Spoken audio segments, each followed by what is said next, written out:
मेरा प्रणाम। आप सभी आत्माओं को मैं दिल से प्रणाम करती हूँ और मैं ये बताना चाहती हूँ कि जो हमारे प्यारे भाई बहन सत्संग सुनने नहीं आते हैं तो सत्संग की महिमा क्या है, सत्संग क्यों सुनना चाहिए। सत्संग में सभी लोग स्वस्थ होंगे, मस्त होंगे, अपनी ज़िंदगी अच्छे से जी रहे होंगे। तो आज का मेरा विषय ये है कि मैं आप सबको ये बताना चाहती हूँ कि लोग कहते हैं सत्संग में जाने से क्या फ़ायदा है, सत्संग में क्यों जाना चाहिए। सत्संग में जाने से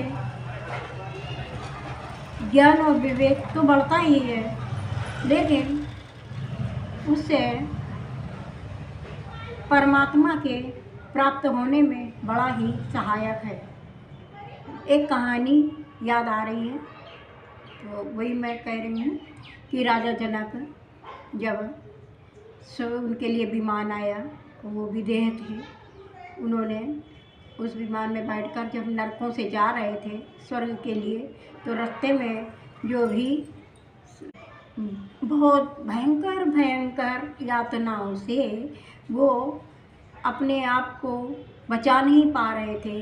कोई सरसों के तेल में जल रहा था, खौल रहा था, उबाला जा रहा था, कोई नाली में बुदबुदा रहा था, कोई कीड़े में पड़ा था, कोई मतलब बहुत ही भयानक दृश्य था।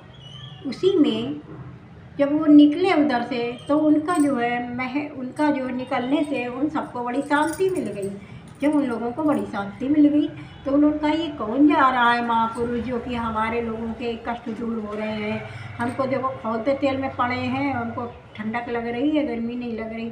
और जो नाली में पड़े थे, जो बदबूदार गंदगी में पड़े थे, उनको बदबू भी नहीं आ रही थी और सभी लोग जो है प्यासे थे, वो तृप्त महसूस कर रहे थे।